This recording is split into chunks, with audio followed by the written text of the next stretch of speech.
বৈশিষ্ট্য, শেখ হাসিনার রাজনীতি ছিল প্রতিশোধের রাজনীতি। ৭৫ সালে তার বাবাকে কেন খুন করেছিল মানুষ, কেন অভ্যুত্থান হয়েছিল 15ই আগস্ট, সে কথা তিনি ভুলে গেছেন। ৩০,০০০ মায়ের বুক খালি করেছিল বাকশালীরা। বাংলাদেশের মুক্তিযুদ্ধ এক মানুষ মারা নাই। ৭১ থেকে ৭৫-এর 15ই আগস্ট পর্যন্ত এদেশে হত্যা করা হয়েছে। সেই মানুষের জন্য কোন মায়া নাই, কোন চোখের অশ্রু নাই, সব চোখের অশ্রু শুধু 15ই আগস্টের জন্য। এই বৈষম্য ভালো না। অন্য আরেকটি দেশের প্রেসক্রিপশন অনুযায়ী ৭২-এর সংবিধান তৈরি করে 50 বছর পর্যন্ত বাংলাদেশের মানুষের অধিকার হরণ করা হয়েছে। আর সময় এসেছে কথা বলা। আমরা বলতে চাই, এদেশের 1000 বছরের ইতিহাস ঐতিহ্যকে সামনে রেখে বাংলাদেশের সংবিধান তৈরি হওয়া উচিত। কাজেই ৭১-এর বিজয়ের কয়েক মাসের মধ্যে আমাদের বিজয় চিন্তাই হয়েছিল। 2024 সালে আগস্ট বিপ্লবের পর, যেটাকে এদেশের তরুণ প্রজন্ম দ্বিতীয় স্বাধীনতার যুদ্ধ বলে আখ্যায়িত করছে, এই দ্বিতীয় স্বাধীনতার পর আজও আবার সেই পরাজিত শক্তি পেছন দরজা দিয়ে আমাদের পিঠে ছুরিকাঘাত করবার চেষ্টা করছে। আমরা শান্তির জয়গান গাইছি, আমরা সম্প্রীতির কথা বলছি, আমরা ক্ষমার কথা বলছি, অথচ গতকালকেও গোপালগঞ্জে বিরোধী দলের নেতা কর্মীদের উপর হামলা চালিয়ে আওয়ামী ফ্যাসিবাদী স্বৈরাচারী দুঃশাসনের শক্তি এখনো আমাদের ভাইদেরকে হত্যা করছে।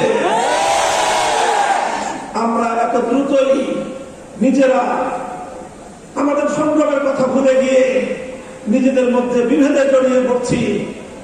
আমি সকল রাজনৈতিক দলগুলোকে বলবো, যারা ফ্যাসিবাদ বিরোধী সংগ্রামে ছিলেন, আন্দোলন করেছেন, 15 বছর পর্যন্ত রাতের বেলায় বাসায় ঘুমাতে পারেন নাই, কোনদিন ধান খেতে, কোনদিন জঙ্গলে, কোনদিন নৌকায় করে নদীর মাঝখানে গোলামী জীবন আপনাদেরকে যাপন করতে হয়েছে।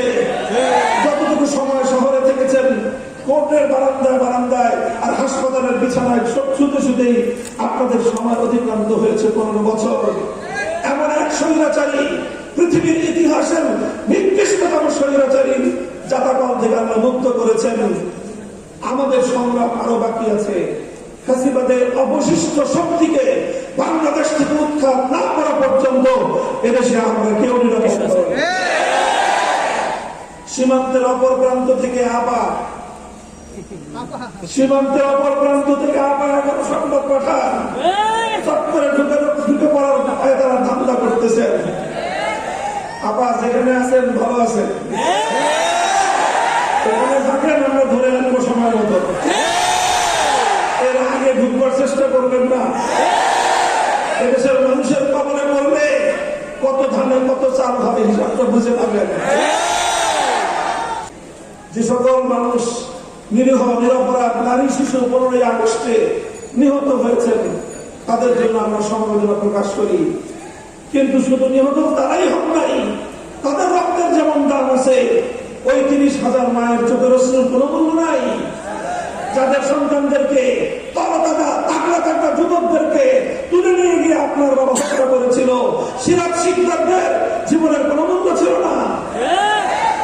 যাই হোক, পুরাতন হিসাব, ওই হিসাবে আমি যেতে চাই না। 15ই আগস্ট এই অভ্যুত্থানের পর শেখ হাসিনা আন্তর্জাতিক গণমাধ্যমে বলেছিলেন, যে জাতি তার বাবাকে খুন করেছে, হত্যা করেছে, তিনি সেই জাতির কাছ থেকে প্রতিশোধ গ্রহণ করবেন। এই ঘোষণার পর 1975-এর 15ই আগস্ট থেকে 2024-এর 5ই আগস্ট, এই 50 বছর শেখ হাসিনা বাংলাদেশে রাজনীতি করেছেন।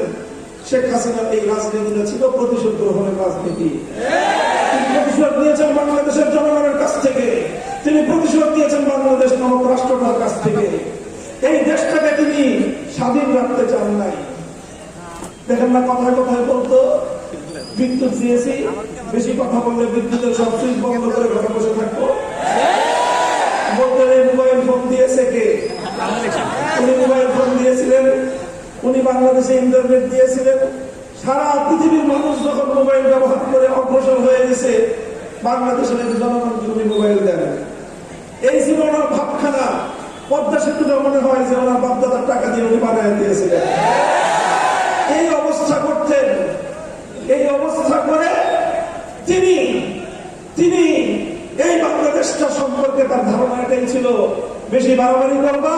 বাংলাদেশটাকে ভারতের অঙ্গরাজ্য বানিয়ে দিল।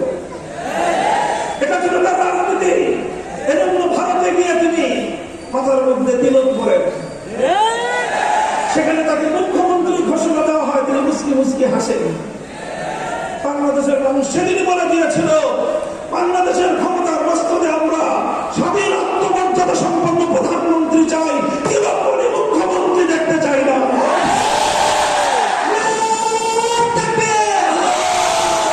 এই ছিল শেখ হাসিনার প্রতিশোধের রাজনীতি। শেখ হাসিনার রাজনীতি ছিল বিভাজনের রাজনীতি। 2024 সালের ছাত্র জনতার অভ্যুত্থানের মাধ্যমে তার বিভাজনের রাজনীতি পরাজিত হয়ে বাংলাদেশের মানুষের মধ্যে অভূতপূর্ব ঐক্য সূচিত হয়েছিল। এই ঐক্য ছিল বাংলাদেশের আগস্ট বিপ্লবের শক্তি। এই ঐক্যের মাধ্যমে এদেশের মানুষ ফ্যাসিবাদকে পরাজিত করতে সক্ষম হয়েছে। এই ঐক্যটা আমাদের ধরে রাখতে হবে।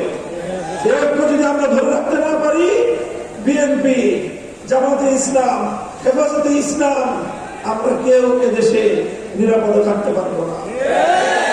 কারণ শেখ হাসিনা শুধু একা নয়, তার পিছনে লুকিয়ে আছে ওই শক্তি যারা বাংলাদেশটাকে স্বাধীন দেখতে চায় না, যারা বাংলাদেশটাকে বিশ্ব দরবারে মাথা উঁচু করা আত্মমর্যাদা সম্পন্ন জাতি হিসেবে যারা দেখতে চায় না। সংগ্রামী সাথী ও বন্ধুগণ, তাই আমরা পরিষ্কার ভাষায় বলতে চাই, অন্তর্বর্তীকালীন সরকারের কাছে আমি দাবি জানাবো, গতকালকে গোপালগঞ্জে যেই ঘটনা সংঘটিত হয়েছে, 24 ঘন্টার মধ্যে তার প্রকৃত দোষীদেরকে গ্রেফতার করে বিচারের কাঠগড়ায় দাঁড় করাতে হবে। শেখ হাসিনাকে বাংলাদেশে পুনর্বাসন করবার জন্য যারা যারা ষড়যন্ত্র করছে তাদের বিরুদ্ধে জামানতের ব্যবস্থা রাজপথ ইসলামী খেলাফত জুলুম শোষণের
শুভেচ্ছা ও অভিনন্দন জানাচ্ছি।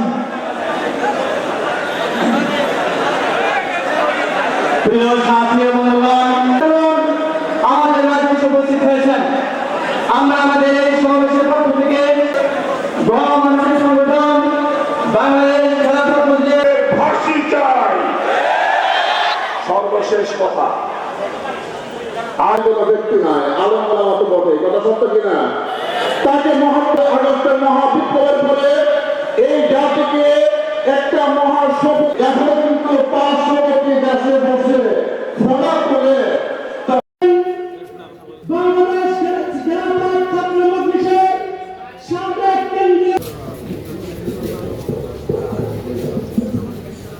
সংগ্রামী সাথী বন্ধুগণ, আমরা আমাদের সমাবেশে একরে চাই এবং আপনাদের কাছ থেকে সেই দাবি বাস্তবায়নে শুধু এক ব্যক্তি নয়, তিনি এক ইতিহাস।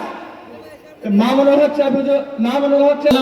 হকের একজন মাওলানা হওয়ার পাশাপাশি হুজুর হওয়ার পাশাপাশি চলে যাবেন।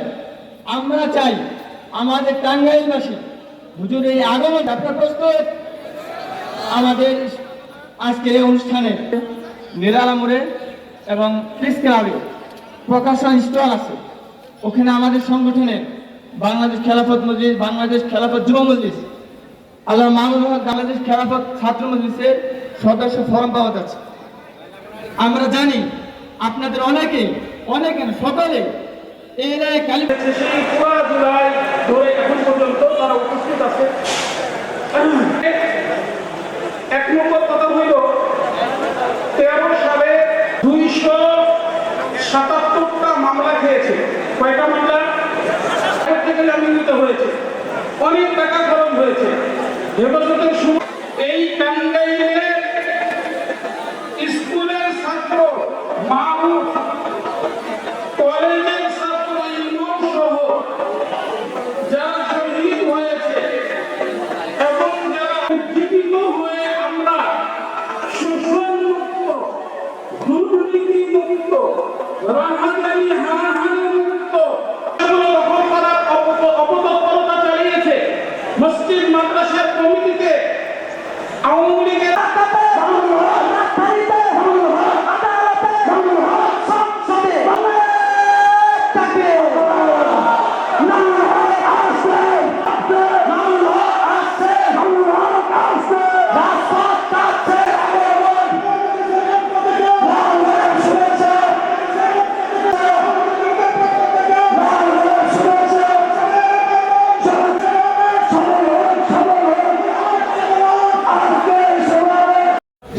ইসলাম দেশ ও মানবতার জন্য ইসলামপন্থী রাজনীতির ভূমিকা কেমন?